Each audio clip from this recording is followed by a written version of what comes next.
and gentlemen, please welcome.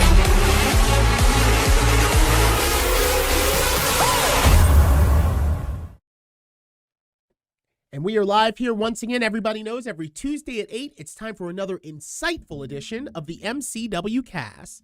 I'm Legacy MCW announcer Larry Legend. MCW director Ricky Owens. And I'm Tara. Welcome to the cast. Are we at episode 40? No, we're at episode 41. Bananas. We just Bananas. How could you forget episode 40? It was a memorable one. We did a live broadcast from Celeb Fest 2. You know why I forgot is because I'm hardly ever really here. But yes, I do remember with our guest, the big LG, Doc Gallows. Yeah, that was great. So thank you all for coming out to Celeb Fest 2 and sticking around for our show afterwards, the first stop on the Autumn Armageddon tour. And it was great to see fans and have that experience. So First show on the road after, 18 months? I know. Oh, it was amazing. Yeah, because our last show before the big shutdown was a road show, and we were in Galena, Maryland. And, there's just something about, I don't know, packing up the ring truck and getting on the road and not sleeping and stuff that, I don't know, brings back sweet memories. I'll tell you what it does is it kind of solidifies the brother and sisterhood of any company is when you're all tired. You've been there all day. You've done the show, and now we got to stay longer and tear down, and we got to drive it back to the school went back in our day, and then we got to unload, and then you kind of take that big sigh together, and you're like, well, at least I had my brother with me doing it. At least I had my sister over here helping with the ropes and things like that. So it's critical. It's critical to our continued success that we get those road trips, and especially for the young kids coming up. I remember when we had to unload all those barricades and ropes and then still be expected to perform. So pay your dues, kids. Well, I got my steps in. I got 15,000 steps on Saturday. And you figure 3 hours of it I was spent in the back filming promos. So that was during the day. But, it was good to do it.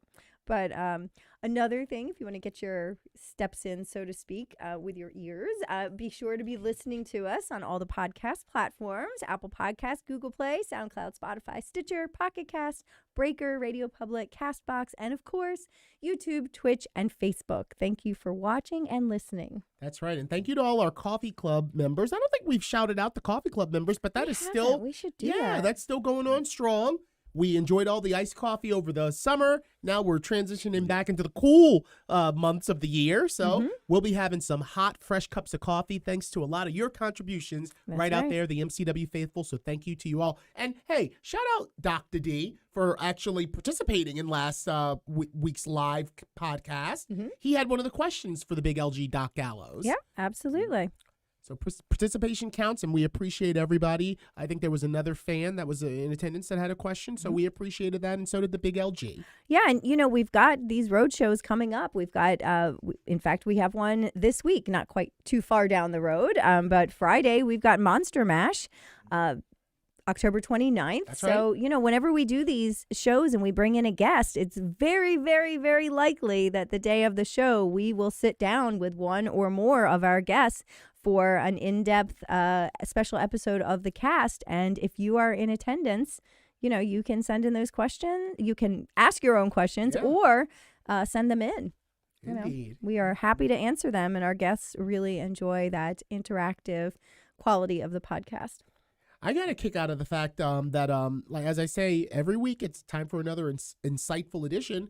Insight for me that the big LG Doc Gallows used to come to Michael's 8th Avenue, Tara, and probably a lot of the shows that you were performing on and that I was performing on or assisting, running around the back. He was there as a fan, probably one of the tallest fans in the building, back then, watching us. And all these years later, he was able to share with us how huge of an impact that had on him to start him on his career to go into all these heights of New Japan and Impact and everywhere in between, WWE and a Maryland boy. That's another thing that I learned. I did not know and close to my hometown.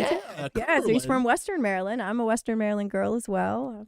Not sure if I should admit that, but no, it's different up there. But it's I look back on it fondly. But yeah, so we had that connection, and he wasn't the only one who has gone on to things who would frequent MCW shows. Our own former MCW Women's Champion Gia Scott was sitting front row. Back when she was a teenager or whatever, she would come. And so several other people have been spotted. And I'm sure that Ricky Owens would know the answer to this.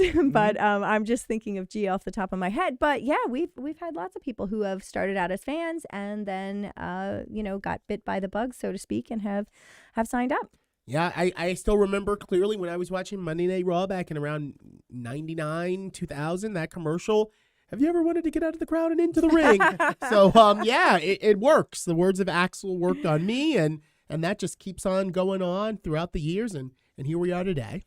That's right. And we don't really plug it that often, but we do have a full training center here. And, we've had lots of graduates from our training center go on to do big things. And our next training class should be starting January 11th. January 11th. Yeah. 1/1. So That's an auspicious exactly. date. So, get those tax refunds and everything. And, if you want to get out of the crowd and into the ring, you can go to mcwwrestling.com and, there's a tab there for the training center, and maybe it's your turn now. You know, and I just want to say too that we don't just train wrestlers. So if you have any desire to become a valet or a manager or a referee, or if you're interested in the back end of the production side of things, all of us here. Yeah. That's how I definitely came down and said, I don't think I have what it takes to be a wrestler, but I'd love to learn how you get these shows up and running. So there's a path for everyone. You just have to be brave enough to take that first step. I always tell people whenever they sign up, I always tell them, most of you are not going to still be here wrestling a year from now. But if you have a true love and passion for this business and you want to be here, we will find something for you to do. Like there is a spot for everyone that walks through the door if they really want it. Because you know what? It takes a lot of people to pull something like this off. I mean, I bet we had Saturday at that convention, we probably had 50 of us there? Yeah. I would say There, we would probably had about 50 of us putting running the convention, putting the ring together, the podcast, all of that stuff. So, and we come from the days when it would be 11. Yeah, I don't really miss that. Neither do I. There would be some nights where we got back to the school after, and it would just be Double A and Peanut, or like one of those guys, and that would be the entire crew to get everything loaded in. So the kids don't know how good they have it these days from where we came from. And Tara, I just want to kind of acai moonsault off of what you just said about different students that we've had that have gone on to different levels of success. How about our current students who haven't graduated? I'm talking in regards to Tim Spriggs. Yeah. That are making waves right now in the world of MMA and kickboxing. So we've not only established ourselves as a place to create future champions, but also a place that people that have the skills to pay the bills know that they can hone it right here at MCW, at the MCW Pro Wrestling Training Academy. That's right. And that is a great segue to our guest tonight, who has been training at the MCW Training Center for a few years now and is certainly making a name for himself. Oh, yes. All right, who wants to introduce him? Well, you and I have talked so much, so why don't we have Ricky do it? I mean, he's gone by a couple different names, as The Sickness, as Hades, but currently we have Alec Odin. All right, so when we return after this quick break, we will be live with Alec Odin. Stay with us. We hope you're enjoying this week's episode of the MCW Cast. At MCW Pro Wrestling, much like many small businesses throughout the country, the pandemic has presented many challenges. For a company like ours that hosts events with live audiences, the impact has been even more severe, and all of our forms of revenue have been cut off. In order to continue to engage with our fans on a regular basis, we made the decision to begin to produce the MCW Cast and are providing it for absolutely no cost on Facebook Live, Twitch, YouTube, and SoundCloud. If you'd like to support us during these challenging times, you can do so in several ways. The most popular way is to buy us a coffee to help fuel the cast. Just go to buymeacoffee.com/MCWcast, and for just $3, you can buy the cast a coffee. Or you can choose to become a member of the cast for just $5 a month and receive several special perks. That's buymeacoffee.com/MCWcast. You can also contribute directly on Cash App, MCW Wrestling, or on Venmo, MCW-Wrestling. You can also show your support for the MCW Cast while sporting some great gear by going to teespring.com/stores/MCWcast to pick up a full line of official MCW Cast merchandise, from coffee mugs and face coverings to t-shirts and sweatshirts. Also, don't forget to comment in the threads on Facebook, YouTube, and Twitch to get your questions answered on a future episode.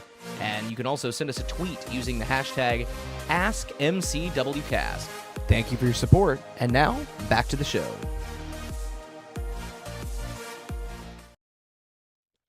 And we are back with episode 41 of the MCW Cast with our guest, Alec Odin. Thank you for being here. Hey, man. Thank you for having me. I appreciate it. Now, you are as big as a house. Can I just say that just to start things off? A lot of the times I throw myself under the bus. I was here, there, but a lot of times the stars, they come up around me, and I haven't experienced them. And it was at Breakthrough that I first got to see you and take you all in for all of the glory that is, your physique. So from somebody that's always going to give it to you straight about the look, you have got a banger killer look, man, and keep up the good work with that. I appreciate it, man. It's just in my blood. I mean, my father's a professional bodybuilder, so when I was growing up, dudes were always big around me. So to me, it was second nature. Ah, I see. So you grew right into what you were kind of immersed in from the get-go. I couldn't see myself any other way. It's just my life.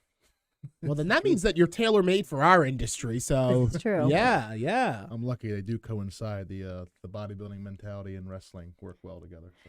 And you look like a wrestler. Like that's, it's That's important. My whole mentality, you just said it right there. My mind, a wrestler should be built. He should have a look in the physique, and that's exactly what I want to, broadcast. Yeah. So you just said it. Yeah. I mean, on any given wrestling show, there's going to be something for everyone, but like you have that classic wrestler look, like, you would catch Vince McMahon's eye, I'm pretty sure. That's what I hear all the time. I was like, Vince would look at you and go, "Who's that guy?" Yeah, Oh, yeah. seriously. I hope so. We'll see what happens. But yeah, man. Well, you're certainly making a name for yourself, When did you start here at the MCW Training Center? So I started back in September of 2017. So it's been just over 4 years this past month. Wow.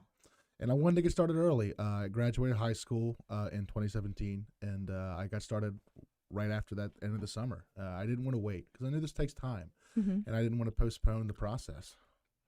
So I got started. Yeah. Wow. We've talked to other people that we've had on here where they kind of took the opposite approach, where they go to college, they get their degree, then, they get that out of the way first, then they come and, pursue wrestling. So you did both concurrently though, correct? Right. Yeah. So I still went to college, and I'm all done now. Thank goodness, because college just never really was for me. I did it because I knew it was the right thing to do, but I didn't go away to college. I stayed local. I liked where I lived. I liked my lifestyle. And again, my whole life revolved around this. I knew I wanted to do this. This is what I was here to do. That's why I didn't go to play college football. I just didn't love it enough to go play to that level. This is what I was going to do. So I was fortunate to find this place. It's all kind of strange. I mean, I'm 10 minutes away from this place. Oh, wow. It all just kind of worked out. It's just, I was very fortunate to come here, and for this place to be as, reputable and as nice as it is. It all kind of strangely just worked. And here I am, and I'm very thankful for it. Well, they say cosmically sometimes the stars align. Yeah. So they kind of pointed you in the right direction, and you're right. We built quite the reputation for ourselves with, the Leo Rushes and the Mickey Jameses and all of the people that have come through our hallowed halls, if you will. So you're right in line with that trajectory to keep on going. Now, hope so. When you walked through the door, who was the first person you met? Oh, man. I think the first person. So, like the first time I trained, or the night when I came and visited for practice. Either one. So I came in with my buddy Tom Arnold. Tom Arnold's the one that introduced me to this place. God rest his soul. He was my really Right, good from friend. Perry Hall High. He was Yep. the one that Great got me guy. all started. And he came with me that night, and we sat together for a few hours. I know this sounds terrible, but everyone that was there then, for the most part, are gone. You know what I mean? Like all the students that I remember meeting some of the students, and they were very nice. I can't remember what their names were anymore. That happens a lot here. I was there. Oh. I was on crutches at the time. So, yeah. I mean, I remember seeing Michael. I remember RJ was there and introduced himself to me, and pretty sure Dean was there. But I just kind of sat in the corner and just observed what was going on. But a lot of those faces that were there are just it's just gone. It's been 4 years. Yeah. and like stuff changes. Oh yeah, I mean, and then the big shutdown that weeded some people out. There were people who It really did. some people were coming and training during the shutdown, and then they've disappeared too. But and then other people we haven't seen in a couple of That years. really did a number on a lot of people. It really did. I can tell you a lot of my friends or people that I work with here, the reason why they didn't come back is because of how long it was. Yeah. And they just got out of the cycle, Mhm. and some got depressed. And I don't know. I wasn't letting it change me, but I saw it happen in front of me quite a bit.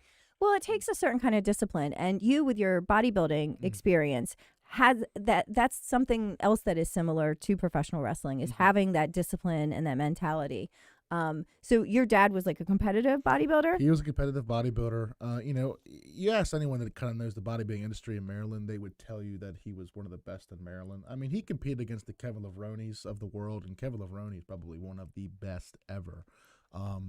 And he was back in the early 90s, late 80s, so right when it was hot. It was still pretty hot back then, you know what I mean? Arnold was still relevant being back in the 70s. And he was pretty fantastic. It's a shame he didn't continue on, but he did what he did, and it's all good. But people are really nice to me because of who my father was. People taking me under their wings, especially in the gym life. Like, everyone kind of knows who Bloom is. They're like, oh, we know Craig. Yeah. We Now, know did you think about pursuing that path as well, or was I it love- always wrestling for I you? love bodybuilding. Like, I really do. And my number one is professional wrestling, and that's what I'm doing. But bodybuilding is a close second, and I think I could see myself doing something in it. But everyone that does compete, or all my father's friends, are like, Alec, don't rush into bodybuilding, because bodybuilding will always be there for you. That's true. And a lot of times, guys don't peak until they're in their 30s. I mean, we all kind of know who Ronnie Coleman is, right? The Right. eight-time Mr. Yeah. Olympia. He didn't win his first Olympia until he was 35, Right. and then won it for 8 years. I'm 23 years old, so if it Yeah. happens, it happens. You know what I mean? Right, and you'll keep yourself in good condition, I'm shape, always and gonna- everything. So if Yeah. something happens down, you have a nice career in wrestling, and then you decide, Exactly. you That's wanna do kinda where I'm something. at. And also another thing too is I love the sport so much, or bodybuilding, whatever you want to call it. And if the time comes, I do get on stage, I want to be respectable, because I have a respect for the sport. And there's too many guys, in my opinion, that get on stage that don't belong on stage yet. You know what I mean? So Yeah. I don't want to be one of those. That's really noble Right. of you. Let me ask, one of the things that we like to pick our guests' brain about is, when you were younger and you were being introduced to pro wrestling, who were some of your biggest influences back young, Alec? I mean, some of my favorite wrestlers are, my absolute favorite is going to be Brock Lesnar. In my opinion, there is no one that moves me more than that man. When that man would come out, I would just get the freaking energy in me. Like, I was ready to go. Yeah. I'm just watching it at home. So Brock's my all-time favorite. I would say John Cena's probably a very close second. I love The Undertaker, but who doesn't? I mean, he's got the greatest character of all time in my eyes. Those are probably my top three. If I had to answer, I mean, Triple H is probably up there, and but those top three are definitely were for me, and they influenced me. It's just so interesting to me to hear the generational, like when we ask our guests of that, you being 23, that's around, when you were a kid who was probably influencing you the most. Right. Brock and Triple Right. H and, those guys, Cena. Yeah. And then we could have another guest who is like, oh, Bret Hart, Shawn Michaels, and that, we know that generation. So it's always fun for me to hear the generation that we have at the table for the Sure. MCW It cast is. and who had the biggest impact on them. Well, who would your influences be? Speaking of generational. Okay, so seriously, I'd say the one who got me hooked was Andre the Giant, Okay. and it's a very interesting story. I always love to tell it. When I was a kid, because Andre had really curly, kind of like nappy hair, I thought he was like half black.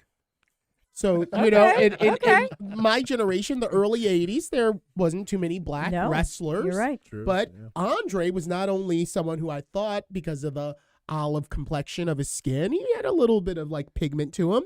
And because of his curly hair, I was like, you know what? I bet you he's part black. And because of that, he's going to be my guy. So yeah, it was probably Andre the Giant that hooked me onto it. But the one who made me want to get involved was hands down Mick Foley. Okay. He was the one that had the impact on me, the way that Brock used to, kind of get you ready to go. Mick Foley just always was a loser, but gave 110%. And I just always was like so moved by the fact that he didn't have the best body. That's a guy who didn't look like a wrestler. No, but right. he was giving it his all. And that kind of made me think, you know what?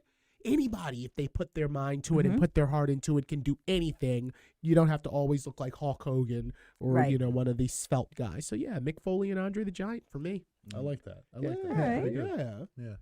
Oh. Oh, what? Sure. I mean, Yeah, let's go around the horn. Why yeah, not? why not? I mean, for me, it was Goldberg. Okay. 'Cause I got into it right when he won See, the this is heavyweight generational. championship. Generational, indeed. Yeah. Yeah, because I got in right when he beat Hogan for the championship, Which and was well, just hearing the crowd, Mm-hmm. that's what got me hooked onto the sport. And Okay. then probably the person who made me actually really want to get into this was actually Kevin Steen, now in WWE, Kevin Owens. Okay. Wow. Because he I like him. looked different at the time. He looked like me, so I was like, yeah, I feel like if he can do this, I have a shot. Well, that's like what I said at the beginning of the segment is that there's something, on any given show, there's something for everyone, Mhm. Sure. Yeah. Me, I was, I want to guess yours. all right. It's obvious. Is but go ahead. yours is the Ultimate Warrior? Well, okay, yes, but just for the energy, okay? This is not based on his wrestling skill whatsoever. Like, I recognize his imperfections, but when I would hear that music, like something like I got all tingly, and I would run from wherever I was, and I was transfixed. Like, I don't know, it was just something about it. But if I was looking at like female wrestlers, it would hands down be Sensational Sherry, which I had the pleasure to later work in a match, and it was like my greatest accomplishment. Like, I was so excited. My dad came to see me in the crowd. It was the first and only time he's ever watched me wrestle. So, but again, generational. So Indeed. Probably Yeah. like a little kid in that match, like, this is crazy. it was so much fun. Yeah, So I bet. and that's what's awesome about like the indies is you get the opportunity very often to work with your idols. You do meet You a lot know. of people. I've met so many people, man. It's pretty wild. Yeah. I never would Yeah. have thought. You're like, and then all of a sudden, one day, you're like, damn, I'm in the same freaking room as that guy. Yeah. Yeah. But then you have to be professional. You have to remember they're your coworkers now. Yes. You can't just Ask for a be picture and fan. an autograph. Exactly. Yeah, but I'm a firm believer in that. You're right. And that's Yeah. what we say. Like, regardless of where you've been and your past, we're all the same when we're in that locker room. That's And right. I do believe in that. Yeah, and for the most part, whenever we bring the big stars or whatever in, like Lawler, they just want to be treated like everybody else. Yeah. Like, it's like, I've done a couple things in my career and I'm doing something right now, so stop bugging me about it. Right. Like, I got plenty of fans out there that are going to be meeting me for this one little bit of time that are going to express that to me. You and I, we're both back here, so, Right. Yeah, it's a really unique experience, and it kind of just, I don't know how to put it into words, but it's like, when you meet your heroes, like, you hear that expression how, like, never meet your heroes. But, Yeah. like, here I feel like it can very often be the opposite because you get that chance not just to meet them, but be on that same field, where you're sharing the same locker room. Yeah. So it's really. Well, also because in pro wrestling, like we all have kind of the same mindset where it all becomes like one big family. Indeed. So Yeah. yeah. Brother, sister. Yep. Yeah. So, so you've been here for 4 years now. So have you made some, like who you see being like lifelong friends and Relationships. Yeah. It's funny. So when I first started, I had a really good buddy. His name was AJ. Some of us will probably remember him. Mm-hmm. We were pretty close, and then he left, and that was kind of the end of that relationship, to be honest. I've had some pretty good friends, but I'll be honest with you, quite a few of them are gone. Yeah. Probably some of my close buddies now would really probably be Action. I'm pretty close with Action, and maybe Eddie and Michael. Those are probably my three closest friends right now. Okay. Because a lot of us are gone. They just go. Yeah. And that's the thing. And you do kind of bond with those people that are left, I mean, like, I think we're probably all friends with people that we started with, at least to some extent. And I mean, there's really not many left from when I was here. But there's Pat Brink, Pat Brink. there's Kim, Yeah. I mean, there's not a lot of us left, but There's a few. there's, I mean, we this was my 21st year. So, it was, but you do kind of get those bonds and friendships because, you're trusting each other in the ring and, with your bodies, and you're doing road trips and things like that. Well, yeah. I mean, and especially like I was with these people every week of my life. I mean, we're training together every week. Typically on the weekends, we're here on the weekends or we're going somewhere. So you start being around these people pretty, like I said, every week of your life. And naturally you start becoming close. I mean, there were times I was like, damn, these are the only people I hang out with, which is cool. It was, That's why I asked. Which is fine, but so I'm cool with everybody. I don't have any enemies, and I make an effort to be cool with everyone. I don't like having drama. It's not my scene, so I try to keep everything cool, and I don't have any issues. Everyone's cool, man. It's cool, but if you circle back to the first thing that you said, one of your first good buddies was AJ, and that's the thing, when the tie that binds is the pro wrestling community. For example, someone like Ty. Right. Ty was like my best friend. Yeah. You guys were office together. Well, Ty went on to start a family, got the great job with Coca-Cola, and now it's like I hardly ever hear from them. Every once in a while, we'll message each other, and it's always like, same. We gotta get together. You gotta come out to Annapolis. I'm like, oh, you gotta come down to Catonsville. But if I don't see you at the show or down the school as regularly, then my relationship's gonna be stronger with Tara, who I've known for 19 years now. Than you. And we see each other every week. Yeah, so it's kind of a hard pill to swallow that the ones that go kind of are going to sever ties with you, not because they don't like you or because you don't like them or you're above them, but it's just the nature of the beast. It's just phases of life. It's just different phases we go through. Right. Because I went to really small high school. My class was 75 kids. So everyone knew each other. Oh my goodness. Right. I went to Boys Latin, so it was very, very small. And those guys were my brothers. For those 4 years, we like lived together. And I loved them to pieces. But to be honest with you, I don't talk to any of them anymore. We were there together for that time, and then we all moved on. And it's just kind of the way it is. Yeah. It's just the way it is. Well, I went to a school with like 1,300 people, and I didn't stay in touch with any of them either. Right. So, it's no different. We're just in a different type. Well, and this is a very demanding, not just physically demanding, but it demands your time, it demands your commitment, and it takes a lot out of you. You can't go to events and things. You miss your friend's wedding because you're booked on a show or something like that. So, those relationships do sometimes kind of crumble a little bit or crack. Yeah. Because that's just the nature of this business. It takes so much from you. Yeah, and especially as the different levels you go, as we all know, that becomes more so. Right. It's kind of scary because the similarities between like the pro wrestling industry and like the mafia are very kind of the same way, where it kind of, you know what I mean? It kind of encompasses your whole life. It does. And the people that are in the mob with you are the people that you're the closest with. And then there's that whole outsiders circle. You have your family, but even they aren't that as close to you as your... But if you want to leave pro wrestling, we won't kill you. Right. So you're not going to get whacked. Well, you're not going to get your body's not going to be in a ditch somewhere. That's true. But, But once you're out, you're out. That is Do you know true. what I mean? It's like, and I know it's, there's only a couple ways you get out of the mafia. And I think that's the point you're illustrating, is that, no, that's not the same thing with wrestling. But once you're gone, out of sight, out of mind. I was just mentioning to a student, hey, I didn't see you on Saturday. And granted, that student isn't dead to me by any stretch of the imagination. But on Saturday, when we were sharing our family bonding time of getting through it, just not seeing that person, they're dead to me. And then I see them and I'm like, hey, where were you? Like, I'm almost offended. Like, I saw everybody else doing their thing. Right. I was going to say, and when they come back in, it's still strained. Yeah. It's just a strained relationship after that, and they have to build that trust back up. It's like, when you're a kid and you break curfew, you got to try to get back in your parents' good graces. I mean, we are a family, and those are those kind of similarities. I don't know, man. I'm at the point where, if you're there, you're there. If you're not there, you're not there. There was a time when I used to get very aggravated and irritated because we all had to do it, so why aren't you there? But I'm at the point where, like, listen, those who want to be there will be there. Those who do not will not.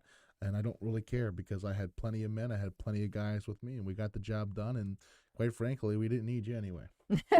I always say, if you don't come to a birthday party, I'll never know your name. Right. Like, if you're not going to come, nothing personal, man. If you come, you have no name to me. It's all good, buddy.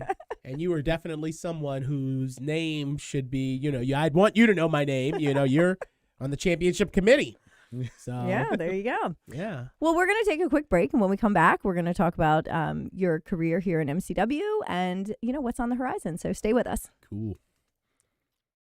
Show your support for the MCW Cast while sporting some great gear by going to teespring.com/stores/MCWcast. You can pick up a full line of official MCW Cast merchandise, from coffee mugs and face coverings to t-shirts and sweatshirts.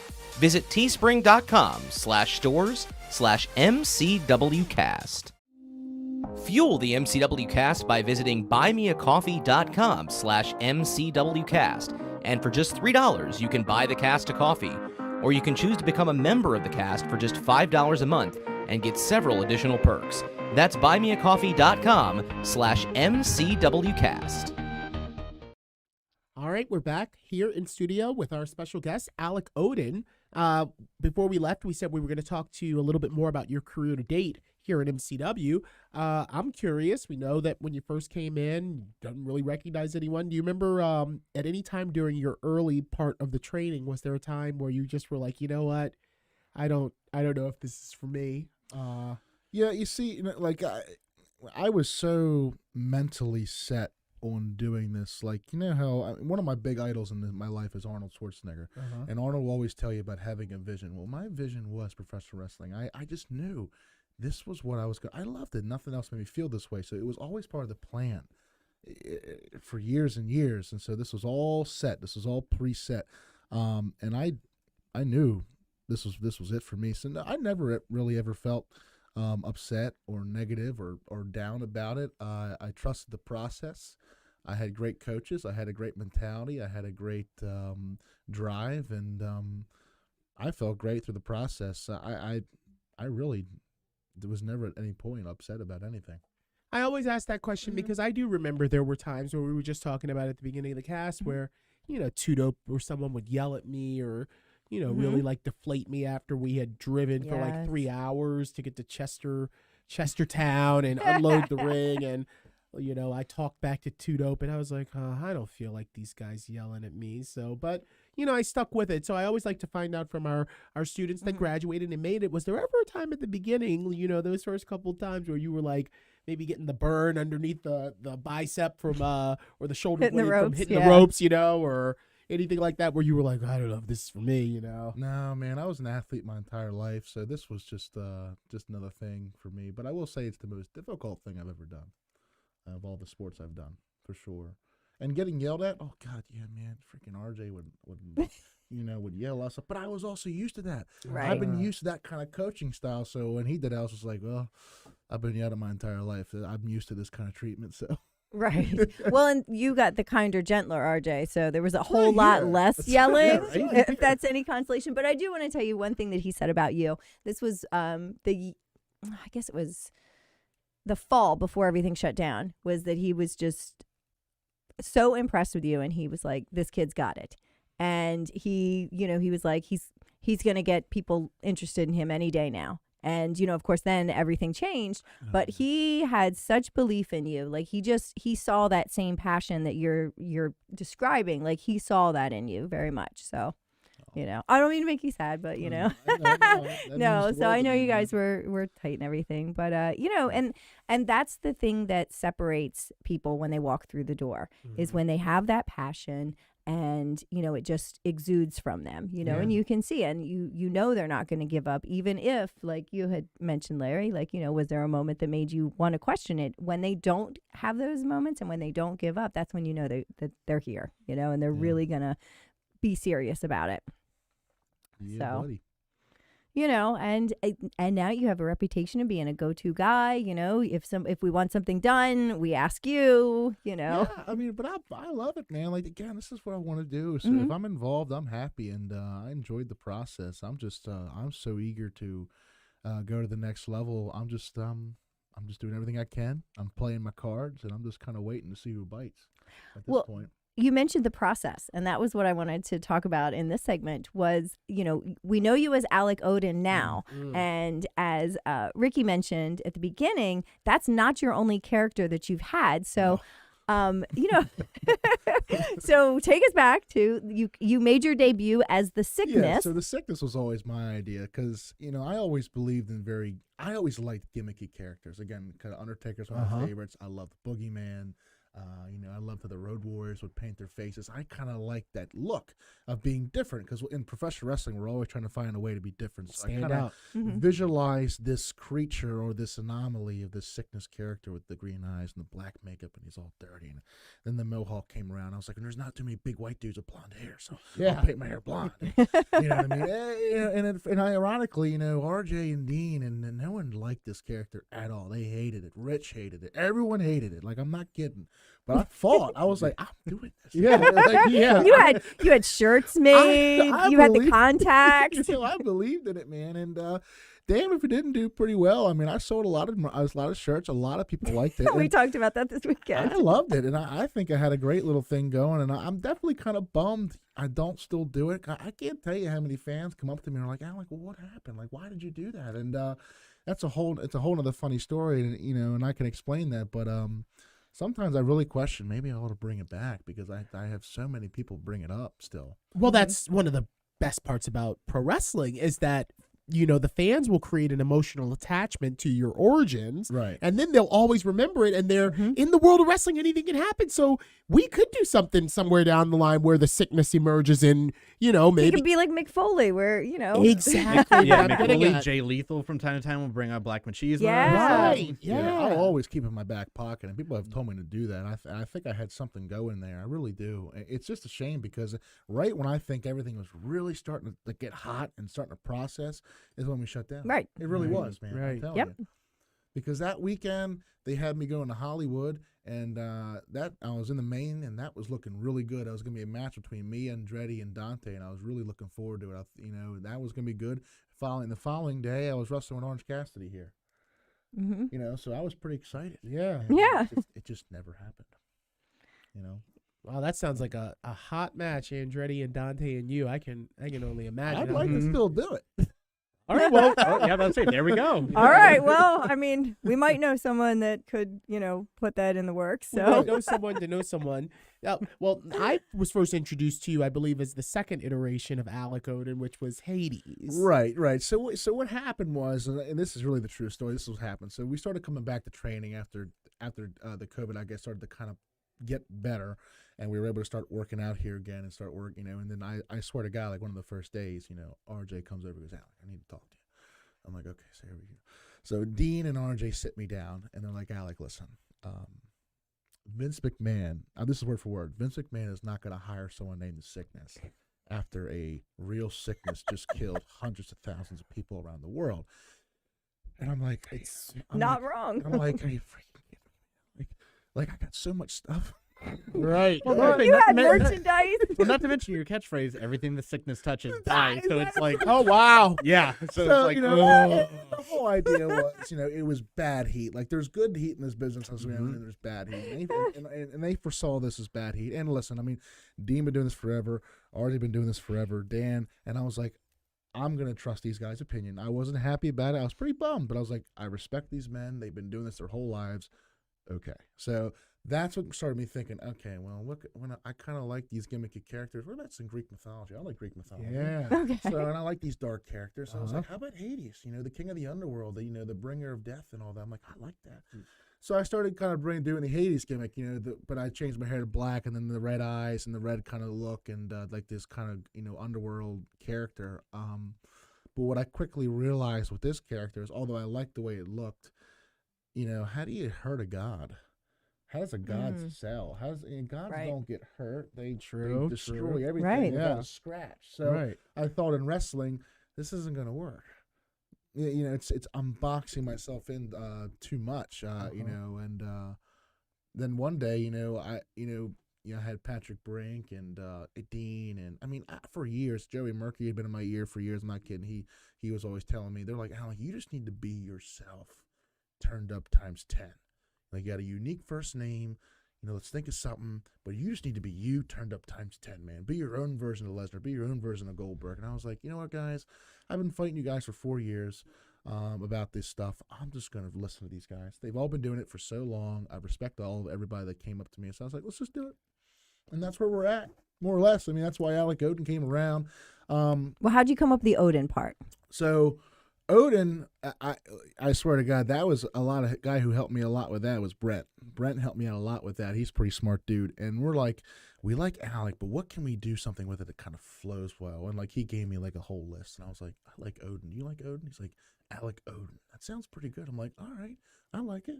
I swear to God. But Okay. and it's just supposed to be, generic, you know what I mean? Just a nice generic last name. Then we come to find out, we're like looking around one day and they're like, Alec, Odin's a Viking god. I'm like, you're kidding me, man. Like, Well, that's where I thought you were going with No, that. I'm Because saying. when you said that you picked Hades from being a Greek god, I was like, okay. I was just trying No to wonder be, it like, stuck out. generic. Like, I was just trying to have Yeah. a nice, normal last name. Like, I'm not trying to be like this anomaly again, but of course it was. I'm like, it's just my luck. But, so, and then it started like, just like, let's just be normal. I'll just, I'll kind of have more of a generic look. You know what I mean? They kind of thought this Odin character would be like, fresh out of high school. I'm pretty arrogant because I never know what second is. I've always been first and I've never been defeated. I'm just fresh out of college and I'm angry and I'm hot and I'm ready to rock. But then, a few weeks, about a month ago, I went to Philadelphia and I wrestled at the 2300 Arena. Oh, congratulations on that. That was really fun. I really am lucky to have been there. But I wrestled at this promotion called BCW. Rob Feinstein runs it, and I actually was paired with Raven. And Raven was really cool to talk to. Raven's the best, Yeah. He is man. really smart. Yeah. And so Raven's like, Alec, why did you take away that look? I'm like, what do you, and so I'm telling the same story I'm telling you guys. And Raven's like, I'm telling you, Alec, you need to kind of bring back this look and mutate it with what you are now. And that's kind of where I'm at now. That's why I'm kind of starting to bring back the look and the face and all this dark, but still not completely go back. So now we're kind of like this mutated version, and I feel pretty good about it. Mm-hmm. I feel pretty good about anything that Raven tells anyone. As far, I mean, Yeah. he's a genius. He's really- actually a member of Mensa, Yeah. and it's funny because I remember a long time ago I watched a shoot interview. It was Axel Rotten, Baltimore native, and Raven. And during the shoot interview, Raven was like, I don't know why you ever got rid of the British accent, he said to Axel. He was like, because when you first started and you were selling everybody that you were like some gutter punk from Great Britain, Mm-hmm. it really cut glass. And you know what? I think that he was absolutely right. And That who makes knows sense. if Axel's career would have gone in a different direction if he just would have stuck to the original components of what he was. So the fact that he shared that with you, that what you need to do is take elements from the origin stories of, the sickness in Hades and combine that with Alec Odin Right. is like absolutely dead on target. And I'm glad that you took that advice and ran with it, man.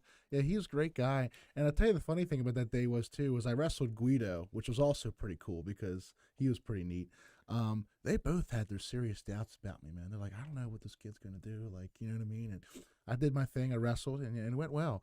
And I come in the back and Raven's like, Alec, I didn't expect that. He goes, like, you actually did pretty well. I did not think you could do that. I'm like, well, thanks, man. Like, I came from like MCW, taught me pretty well, I think. Like, damn. Like, Yeah. So what? Yeah. He expected you to be like the big guy, not really knowing your He strength. just didn't think he questioned my athleticism. He didn't think I'd be as athletic enough or be able to kind of move. And I just went out there and did my thing, and he was pretty impressed by it.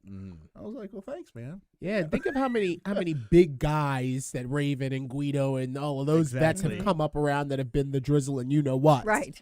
So he probably was thinking, here we go again. Yeah. Right. So Another big muscle bound guy. Yeah, Yeah. yeah. then I'm gonna have to I'll have to carry him. Right, walk him by with holding his hand, So Yeah. that is awesome. That's a great compliment. Oh Yeah, I was absolutely. I tell you, like, you know how you were excited that one day with that match with your hero. Mm-hmm. When I was at that show, I was just surrounded by made men, Yeah. superstars. Like, I'm telling you, I was one of the few kids there that didn't have a name yet. I'm like, how did I end up here? Because I was like a kid, man. I was like, oh, this is awesome. Yeah, well, How did you end up there? Luckily, Dan is a great guy, and he's always trying to do anything he can for us. And I swear to God, wrestling's one of those funny things. Like, it happened like that. I was supposed to go to Ocean City Bike Week because I'm a Harley guy. I'm a big biker. Right I love on. bikes. So I was going to go to Ocean City Bike Week with, all my friends and go rip it up, And I'm here one night, Thursday night. I'm supposed to leave the following night. and Dan gives me a call. He goes, Alec, what are you doing Saturday? I'm like, well, Dan, I was going to go to Extra City, and go to Bike Week, but why? What's up? He goes, I need you in Philadelphia Saturday night. I'm like, he's like, you don't want to miss this. I'm telling you, you need to be there. I said, all right, I'm going to Philadelphia. I'm like, there's no argument here. So that's how it happened. And it happened like that. Like, it just one day you get a call and you got to go. Mm-hmm. You see, Mafia. I need you. I need you in Philadelphia Don't ask Saturday night. Yeah, questions. you Here's need the to be address. there, right? You know, You will be there. Tell no one you're And- coming. Bring and- no one with you. and to go back to it, what did you say? You were around all made men. I was, man. It really was amazing. Like, all the guys there were guys I watched growing up. And I'm like, damn, this is pretty sweet. Mm-hmm. And in the 2300 arena, the Yeah. legendary Yeah. ECW arena, to be Yeah. around all of those guys. So you said that's called BCW? What was it called? BCW. It's a new promotion. It's called Battleground Championship Wrestling, and they were very happy with me. They're having me back. Their next show is December 18th, so I'll be back up in Philly December 18th, and they're continuing my story with Raven, and I'm pretty excited about Oh, it. That that's is awesome. I'm going to Nice. check it out. I Good, definitely good. want to see that. Yeah. Now, do they stream as well, or is it only So live They're events? so new. They taped everything, and they released one of the matches for free the other day on YouTube, but I haven't figured out where they're doing it, but I know they're going to be streaming it or having it offered to the fans at some point. Yeah, and with all the services like the IWTVs, the Fight TVs, who know if it's Feinstein behind it, he might have his own streaming service Right. that's directly RF video stream or something like that, and Yeah. his own original content. That's how you really make the money, Right. from what I understand. So I'd love to see my match. I'm like, can I see how I did that night? I haven't seen it yet. I'll see what I can do. There I you know I go. know a lot of people from that area, so if anyone has it digital for your eyes only, I'll see what I can do. Yeah. I'd just like to see what happened. Nice. So yeah, that's where we're at. I guess a long story. That's where we're at. So All right, Okay. talking about your career to date, let's did you start out your first match? Did you start doing the birthday parties, or did you So I can tell you about my first match. So yes, I started doing birthday parties, obviously, and that's the process here. You know what I mean? Like the first thing you start to do is birthday parties, and that's the next big step. You start learning, you can practice, you can go out there. If you can make little kids happy, That's what I you're always doing say. something right. Yep. And so yeah, then my first match was December 2018. It was me, myself, Robbie, and Bobby, and Tito Santana. Wow. And Yeah. that was pretty cool, and it was an awesome little match, man. Like that we were against the, I believe we were against the Cartel, if I remember correctly. Yep. And that was my first match in Prairie Hall, and I tell you, people remember from that match was me double suplexing two guys. Man, everyone remembers that. So that was my first match, and that was pretty neat. And we've been going ever since. That's quite the feather in the cap to be in the ring next to former WWF, WWE Hall of Famer, Right. Tito Santana. And you know what? Shout out to MCW promoter Danny McDevitt, creating opportunities like that Yes, he does. every step of the way, from the Philly gig to the, your first match. You're going to be right in there rubbing elbows with someone the likes of Tito Santana that you Yeah. grew up on. It's just he's always done it the right way, and this Right. this podcast is even a testament to that. So many guests to showcase to the people watching on all the podcast platforms. Ricky Owens, old Larry Legend, and Tara. So thank you, Dan. Real quick, just to show a little appreciation for our absolutely. Yeah, thank our you. other co-hosts. We're family, I Indeed. mean, and that's those family. You do anything for your family, you look out for them, and you're happy when they're successful, and it all comes around. Like I feel like this isn't a promotion where there's a lot of backstabbing and things like that. I mean, like No, genuinely, no. we want you to succeed. Yes. And it just And we've talked about that. I mean, again, I remember Arjun and I used to talk a lot, and he's like, Alec, here, we're like you're saying, we're nice, it's family, everyone's really we're looking out for each other, we're taking care of one another, but that's not the reality outside of here. Right. You know what I mean? Yeah. It's a different world when you start getting up there. It becomes very competitive. It's dog eat dog world, as I like to say. right. Right. So I'm enjoying it while it lasts.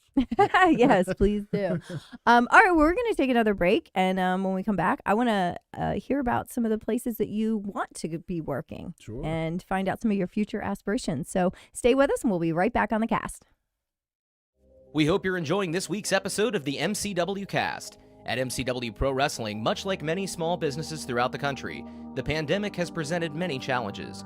For a company like ours that hosts events with live audiences, the impact has been even more severe, and all of our forms of revenue have been cut off.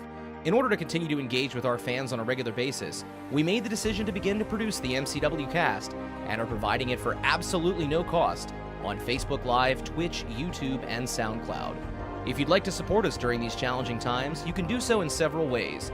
The most popular way is to buy us a coffee to help fuel the cast. Just go to buymeacoffee.com/MCWcast, and for just $3, you can buy the cast a coffee. Or you can choose to become a member of the cast for just $5 a month and receive several special perks. That's buymeacoffee.com/MCWcast. You can also contribute directly on Cash App, MCW Wrestling, or on Venmo, MCW-Wrestling. You can also show your support for the MCW Cast while sporting some great gear by going to teespring.com/stores/MCWcast to pick up a full line of official MCW Cast merchandise, from coffee mugs and face coverings to t-shirts and sweatshirts. Also, don't forget to comment in the threads on Facebook, YouTube, and Twitch to get your questions answered on a future episode. And you can also send us a tweet using the hashtag AskMCWCast. Thank you for your support, and now, back to the show.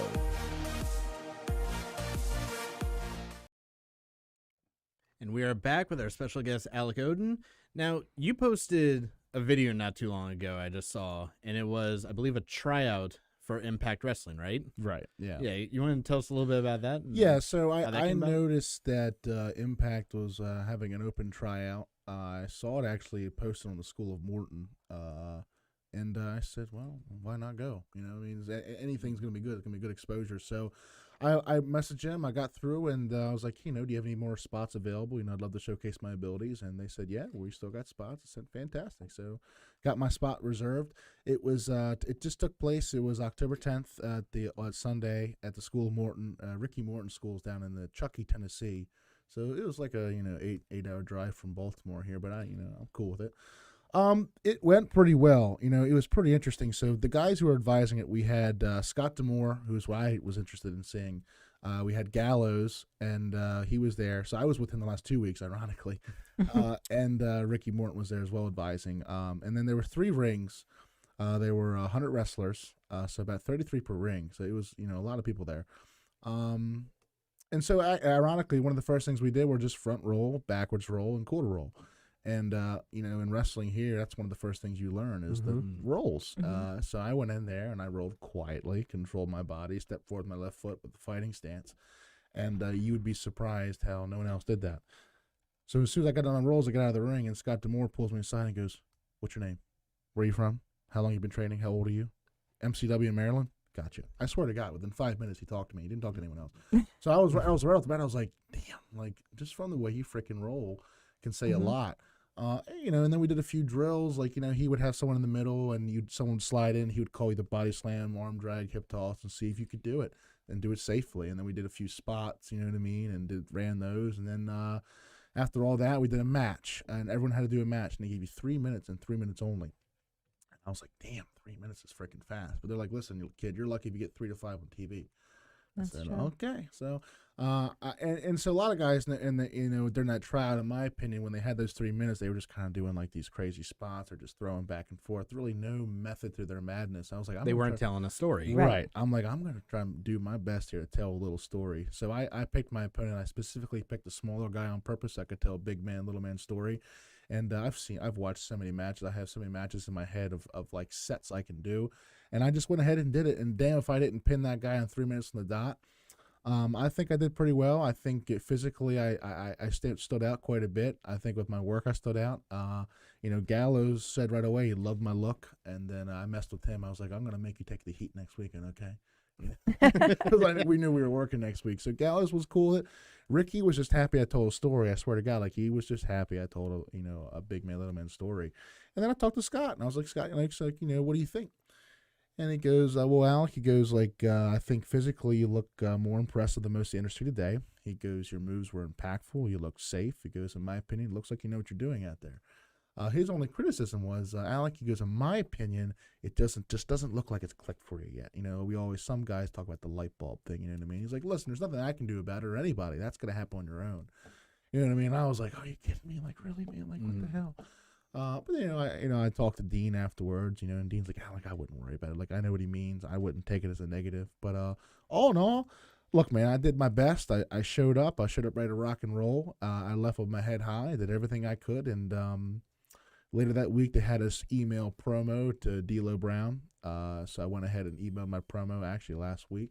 So I feel pretty good about it. Like, I did what I could do. I showed what I had to offer. So if that's not good enough, then damn, I don't know what they want. Yeah. But there's always that chance that we'll be seeing you on Thursday Night Impact. I would love it. I think Impact Wrestling or Ring of Honor would be great next steps for me. You know what I mean? And again, going back to Raven's like, Alec, I don't really want you to rush necessarily get the WWE. He's like, don't rush. He's like, he goes, go to Impact, go to Ring of Honor, make a name for yourself, do that next big step, and just be as people say, become undeniable. And I totally agree. I'm like, I think you're right.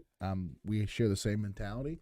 So once again, taking his good advice. So I'm playing all my cards. You know what I mean? I've been playing cards with Ring of Honor. I've been doing my best to get in contact with AEW, try to get a dark match. I've been talking to all those recruiters down there. I've been doing my best to get in touch with WWE. I was, trying to get that trial back in Vegas. Ironically, we got back to email. We were emailing, and then it just went cold. It's an interesting kind of.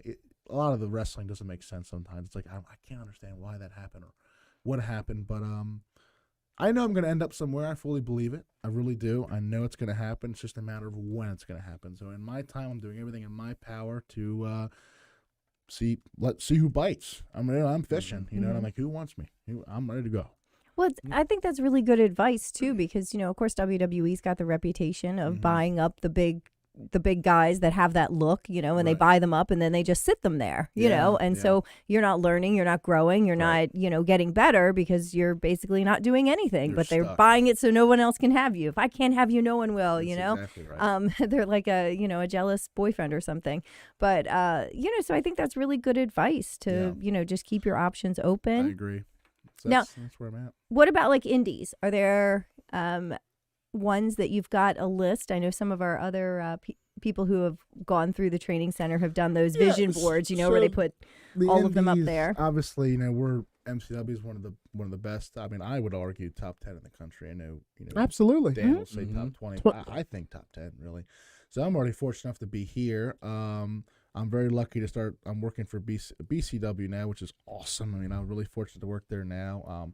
I have some friends. I met the owner of PPW at BCW, and he was like, "Oh, we're going to give you a call this week." I said, "Great."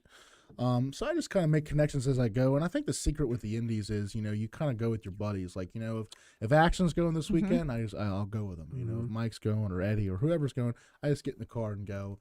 And a lot of times when you just show up, you know what I mean, and just kind of look the par, good things happen. Absolutely. Yep. That's very true. Yeah. Not only showing up and looking that, but also you're honing in on the interpersonal part of the process. You were seen by all those guys at the BCW.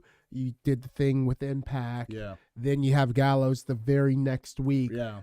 The likelihood that those guys talk to one another and are like, "Have you seen this guy?"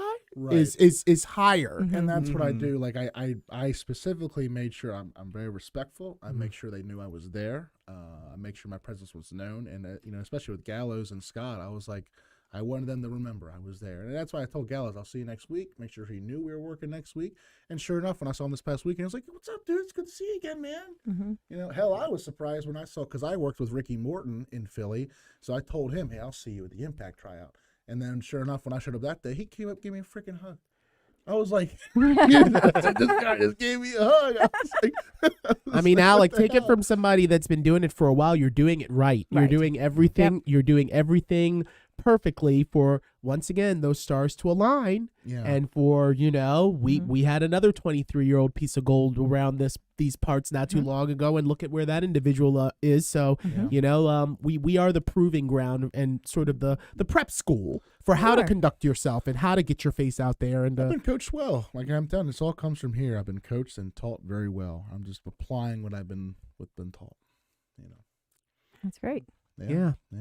I'm starting to think that the MCW Cast is a very long advertisement for the MCW Academy because, I mean, seriously. Well, we We're don't putting it talk. over here. Indeed hard. We do feature our, some of our trainees on the cast, and we have especially the last few weeks. But as we're heading back to live shows, because we want to introduce and say, hey, these are the people who have been, training and working, and you're going to see a lot more of. But we don't get into much of what that training entails and that kind of thing. And I think talking to you tonight has really shed kind of a light on that. Just the difficulty of training and how rigorous it is. Yeah, I think it's not. I'm telling you, this is the most difficult thing I've ever done, because like when I wrestled amateurly, I did. I wrestled amateurly. I played football. I played lacrosse. I was a 3-sport athlete my entire life. When I would go out on the mat and wrestle, I don't care how it looked. I don't care how pretty it was. I was out there to beat that guy, pin him, and get my win. That was it. This isn't just going out there and win. This is an art. It's a show. So I have to go out there. I need to make this look like it's a legitimate fight. I want it to be aggressive. I want it to be legitimate. I want people to believe in this disbelief. At the same token, this is my partner. This is the guy I'm working with. So I need to take care of him. I need to be safe. No one needs to get hurt, but I need to make it look like it's real. And that's a difficult thing. That's not easy. You know what I mean? You got to be an athlete. I got to do these things well, safely, make it look good. But at the end of the day, this is a job. And we both want to go home afterwards and be able to work again the next day. Absolutely. So that's the hardest thing I've ever done. Yeah. It's easy to go out there and just beat a guy, like if I really had to go out there and fight. That's how RJ was when he first, came around. He was like, I could beat everybody. You're not going to pin me, It's true. But it's not that way. We got to, do the pageantry of it all. Yeah. But I will say, he is actually one of the safest guys, because when I was training, I remember there were times after I got back from my injury that I did not want to get in the ring with you, because I remember there was one time they were like, you're going to take a clothesline from Alec. Yeah, hell. And I just remember you turned and just ran. I was like, this is going to hurt. Hit me. I was like, that actually was not bad. Yeah. that was actually pretty good. No, I appreciate that. I do my best to be as safe as possible, because if you start getting a bad rap out there, like, oh, that guy's not safe, that's not going to serve me well or anybody well. You know what I mean? You got to take care of each other. Right, and there's enough of those guys on the indies, and girls. And I believe in some physicality, like, and that's something actually Tahuti and I always liked. Tahuti and I, when we would work together back when he was here, we would hit each other pretty hard. But it wasn't an obsessive hard. It's not like I'm going out there cracking a guy like in a football field. But it's enough that you feel it, you can hear it, it's physically there, but we're both safe. And it's all you need. There's a fine line. And that's how I work. And I believe in that. So, what's Tahuti's name now? Ashanti the Adonis. Thank you. Ashanti the Adonis. Right on. The Adonis. Yeah. I thought about that name too at one point. I swear to God. Oh, yeah? Yeah, I like that too. The alliteration coming from Larry Legend, that has a ring to it, so yeah. Yeah, buddy. Yeah, that's cool. We were talking during the break about your friendship with Tahuti and how you guys were at the training center together. Yeah, I love Tahuti, man. We were good buddies. The irony with him is when I just first started, he was also first starting, but he had the luxury of having a tryout at the beginning. He had some connections to Maryland because he played football at Maryland, and he knew some guys, and they gave him a tryout. And they started needing some more work at the time. This was back in 2017. So he came back and he trained here, and he learned quickly. I would say Tahuti really picked it up quickly. But we worked together for a few years until he headed out, and he is where he is now. Yeah. But he was cool. I enjoyed him. Stars aligned for him. Now, I want to ask you something, Alec, and I think I'm going to start working this into my repertoire here as a co-host of the MCW Cast. All types of avenues out there to explore. Has Alec Odin ever had any desire to step into the deathmatch wrestling realm of things? I knew you were going to ask that. The deathmatch world. Like in terms of like being really extreme, like ridiculous? Yeah, I mean, like not too long ago we saw the King Nick Gage on AEW against Chris Jericho, and they were using things like panes of glass and. So actually, I think it's great you brought that up. It's an interesting point with me. So here's where I'm at. Okay, I'm an old believer where when you bump in the middle of the ring, it means something. Taking a bump and getting slammed in the middle of the ring hurts, and I believe in selling that. I'm not a big fan of these guys forgetting about the ring and having to throw the guy out of the ring to hit the floor because, oh, the floor hurts more. So that means the ring doesn't hurt as much, does it? Because that hurts more. So now I'm going to throw you through barbed wire and I'm going to cut you with a light bulb and I'm going to throw you through glass because that hurts more than the ring. I'll be honest with you, man. You couldn't pay me enough to do it. I don't believe in it. I think it's bullcrap. I don't want to go through barbed wire or take tacks or get all cut up and broken because this is a job. This is a job. I need to be able to wake up the next day and be able to work again. And I think the risk factor or the margin for error becomes incredibly smaller when you're doing those things. I can go out there and I can slam a guy. I can powerbomb a guy in the middle of the ring, and damn if I can't get the same reaction as a guy going through freaking barbed wire, in my opinion. Right. That's where I'm at, and I believe in that. So I'm really, to be honest, to answer your question, I'm not for it. I don't think we need to do those things to get a reaction. Yeah, I know you've done so much work with those, death. I have zero interest in them. They've never appealed to me at all. I mean, I think that there's a balance. Yeah. So there's a company called GCW, and GCW has been making a lot of kind of, waves over the past, I'd say, 4 years, pretty much since you started training here at MCW. And sparingly, they will do shows that feature maybe a main event that involves a lot of plunder, a lot of blood and stuff like that. But they've been working more towards that being kind of like a payoff show, not an everyday thing. Now, I'm involved with a company called ICW No Holds Barred.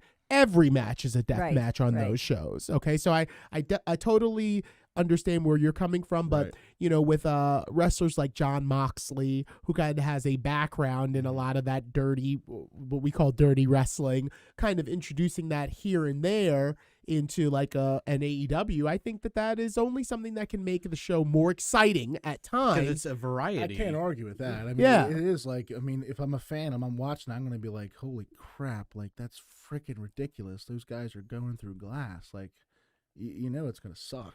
Well, that's one of the things, we've done those shows years ago at Fort Meade, and that was the one place we were allowed to have hardcore matches and bleed and do the things that we couldn't do. And fans still ask, when are you going back to Fort Meade? And it wouldn't be every match. It would be one, I've gone through some of the old DVDs and seen like Dan get put through a table on fire, and I was like, the hell was this? Right, right. Yeah. But it was so it was so weird. I got to send you it was a unique thing that we could get away with at Fort Meade, but also a lot of our regular fans didn't go to the Fort Meade shows too. So it was different. We had just a different crowd, and they still bring that up. Like, when are you going back? Yeah. I'm sure there's plenty of guys that are willing to do that to their body. I really am not one of them. I mean, I guess at the end of the day, like if I had Vince or whoever was in charge of AEW, they're kind of like, you're doing this or you're in trouble. I'm going to have to swallow my own, pride and just go do it. And I will do it because you better be paying me good money. Right. This is a job. But if I don't have to do it, I'm not going to do it. So what is your take on these promotions that do the matches with no rings? I know, Larry, you've brought it up before, but it's a good follow-up question. Yeah, because you just gave that whole story about in the ring and the bumping in the ring. I just don't get it, man. Like I see this and I'm like, what are we doing? Like I think the ability to use those ropes is a key, as a nice addition to what we do in that ring. And when you take away that addition, I'm kind of like, we're amateur wrestling at this point. I'm not a fan. Right. I don't understand. I'm not a fan either. I don't understand it. You know what I mean? And I remember back when I was a student and I was actually in the cage. I was back when I was a staff guy. RJ and Napalm were wrestling. I remember, and when Napalm hit the rope, he freaking snapped it, and the ropes were no good, and they were all loose. And I was like, I remember watching him. RJ's like, we can't hit those ropes no more, man. We had to wrestle with what we got. And damn if they didn't do it. Yeah, but they improvised. Remember that? It was Horseman Anniversary, I was 2018. Like, oh, yep. Damn. I was like, oh shit. But no, they did a great job, and but it changes the match drastically when you can't hit those ropes. It's just different. I think the evolution of the industry is going to, as we become more and more, and I hate to say this, but as we become more and more depraved as a society, that is going to be reflected in even the morals. Pro wrestling sometimes can teach a lesson. even in the morals of the fight, it becomes more and more blurred lines about what wrestling is. And I don't know. I think variety is the spice of life, but at the same time, I don't want to get too far away from the fundamentals of what brought us to the dance. I don't want, because you think about it, eventually there's no need for someone in a nice suit to come out and announce Alec Odin to the ring. If we're just in a bar, then you just have like the bartender, this guy versus that guy. Go ahead, I mean, how many times do you see these crappy indie promotions and the referee is wearing like sweatpants and maybe a ref shirt, but if he is, it's not tucked in, or he's got like the jean shorts that come past the knee, or the ring announcer is a guy in like a shirt with like food stains on it. You know what I mean? Like we've all seen that. Well, I'll see. Now I'll tell you something. This is really interesting. So Casanova Valentine, who is kind of at the forefront of the no ring death match in bars, is where his terrain is. He will have a member of a band that plays that night, that because they're joint shows where there's music at the beginning, and then in the middle there's wrestling, then there's music, and then there's wrestling. And this is the way that they can get past the athletic commission because it's a musical performance with kind of like intermission. That's a fight, not wrestling in a ring, but a fight. But when he wanted for the show to have a big feel, then he would hire me to come in and actually in these bars be standing there in like the tuxedo or the sequins jacket and like announcing it as if I were in Madison Square Garden. And when those occurrences happened, the shows did feel more akin to wrestling. They obviously weren't in a wrestling ring, but they felt more like, oh, I get what this is. This is like the wrestling, but there's no ring, so they're just brawling around the bar, and also, a bar. So, the patrons have already been listening to music, getting hammered. Here's wrestling, get hammered. More music, more wrestling.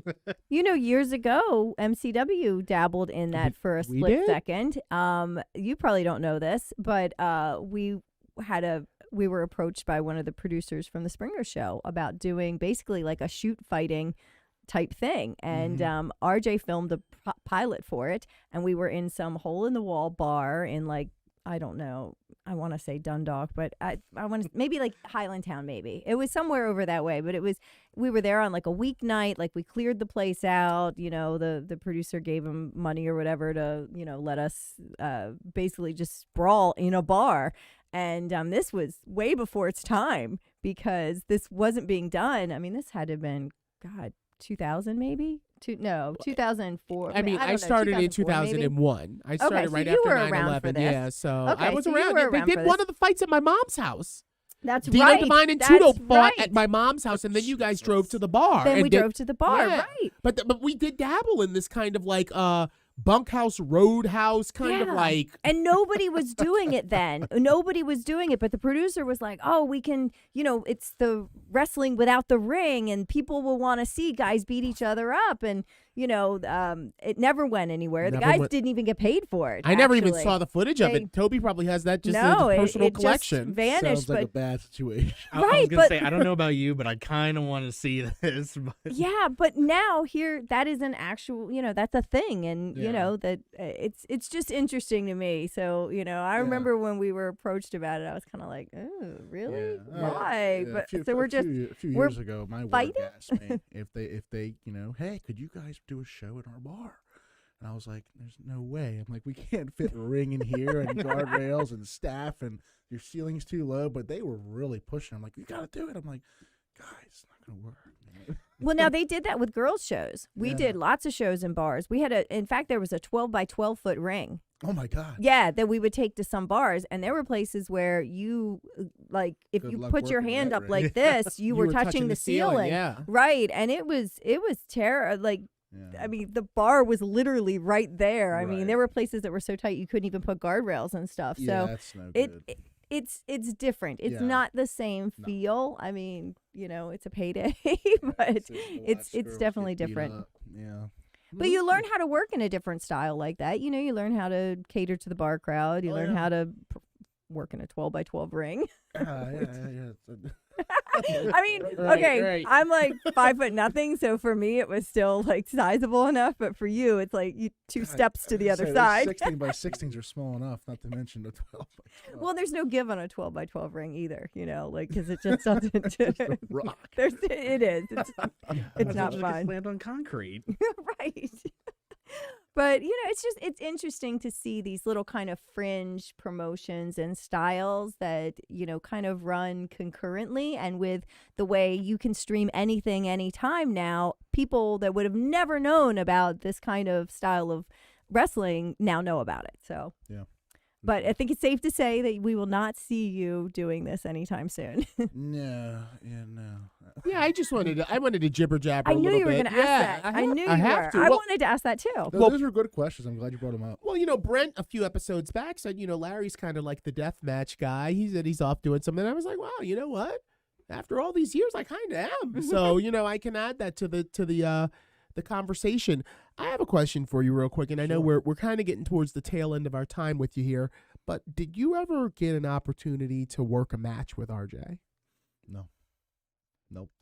And I remember when we were we were doing a video. I remember over the COVID when we were like, hey, who would you like to work? Like one of the questions was, who would you love to work? And he was one of my responses. Like I would have loved to have worked him, but I'm telling you, I never had the luxury, even during the birthday No parties. birthday party? No, it No, just, Really? I don't remember that ever birthday it party just either. didn't happen because I think what kind of started to happen towards the end there is he was allowing us to work because he was letting us work versus him. Yeah. He would get so we could get better because he already was well established and knew what he was doing. But no, I never had the opportunity, unfortunately. I would have liked to. Yeah. I know you would have, and I know that he would have. Yeah. But Well, I'm sure he'd be thrilled to see the things that you're doing now. So Well, I hope. I'm sure. I'm sure he's Yeah. looking down. I hope. I know his initials are right on the top He's of the looking logo for the everywhere at us. MCW Cast. So Yeah. he's with us always. The buddy's up there. We got his photo all over this place. So yeah, he's watching down on us with pride, Mhm. and gonna be watching your career blossom with even more pride, my friend. And He's got a big part of it. He got me started. That'll always be true. indeed. Well, I think that unless we have anything else, Ricky. well, we have one thing. It's Friday. Hello. Of course, Flashback Friday. No, oh, not Monster Mash, Monster Mash. Yes, my God, Okay, I'm sorry. I mean, wait. we did not talk about this we week's did- Flash. We did not talk about Flashback Friday, so we can bring that up. Go ahead. This week's Flashback Friday will be Bill Collier versus Dak Draper. Dak Draper, There thank you you. go. I like it. Autumn Armageddon 2019 in Hollywood. I dig it. All right. And then that's the flashback. But coming this Friday at East Point Mall. Yep. East Point Cinema. There we're gonna do a wrestling show. Talk about non-traditional places. We're gonna put on our first wrestling show in a movie theater. So that's That's going to be a That'll be first for a lot interesting. of us. Yeah. Yeah. yeah. And what do we have that we can look forward to on that show? We had the tag team championship match, Ryo and G-Fed versus Seduce and Destroy, Miles Hawkins versus Ken Dixon. Raylan puts her MCW Women's Championship on the line against Katie Arquette, and don't remember if you're on that or not. I think we still got some matches to announce. This is true. Yeah. That's right. Yeah. Yeah. But So I know I'll be there, so we'll have Okay. to see what happens. yeah, stay tuned. It's also really close to Halloween, so who knows? There might be a spooky guest MC for that event. So Actually, that's the perfect time to bring back the sickness. That is the perfect time. This is true. this is how it happens. Yeah. Okay. Hair blonde here again. Yes. So if you want to get tickets for that, you can, of course, go to mcwwrestling.com, or you can stop by our local ticket outlet, which is very conveniently located near East Point Cinemas. And I'm talking about Hideaway Collectibles right there on Holabird Avenue. Grab yourself a Bruiser Burger at Jimmy's. Hit up Hideaway Collectibles for all of your wrestling collectibles, Funko Pops, all that stuff. Grab tickets to the show, and then head over to East Point Cinema. And it is worth noting that this is a limited capacity seating Yes. event. So Do not wait. Do Yeah, not don't wait. think you This can isn't- walk up because yeah. I suspect that you will not be able to just walk up and grab tickets. It's a new venue for us, so It's a new you know, experience it's- for a lot of us. Yeah, So, I think it's going to be cool. I'm excited to see what that's like. And of course, that's not our only show coming up. I might as well my go ahead and gosh. talk about the rest of them. That's right. At least the next two. Our Flashback Friday takes place in Hollywood, and we will be returning to Hollywood November 13th. I know that that was our show that was canceled when everything shut down, was the Hollywood show. And, it's like our home away from home, and we really love the fans there. So we're looking forward to that. But also, we've got the Shane Shamrock Memorial Cup that was postponed in 2020. And so it is the 20th Shane Shamrock Cup, and that is Friday, November 12th. So we'll do Shamrock Cup, then head to Hollywood. Double and shot weekend. Yes, my favorite. Only thing better would be if I booked 4 birthday parties on Sunday, which I did not. Yeah, I was about to say, don't did curse you? yourself, Tara. Yeah. I didn't, but if you are interested in a birthday party, be a superstar for a day, hit us up on our webpage, because we've got a birthday party tab there. We've also got a bachelor party coming up this weekend too. Yep. Yeah, we got a bachelor party. So, it's not just birthdays. If you've got Cub Scouts, Boy Scouts, basketball teams, wrestling teams, bachelor parties, bachelorette parties, got plenty of guys here.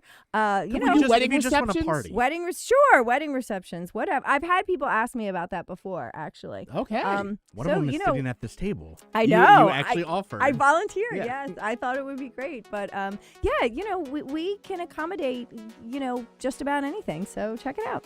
Absolutely. Well, I think that's about all the time we have for this episode of the MCW Cast. For our special guest, Alec Odin, thank you once again for joining us. Thanks for having me. For Ricky Owens, the heart of MCW, Tara, I'm Larry Legend, and we'll see you here next Tuesday night for another insightful edition of the MCW Cast.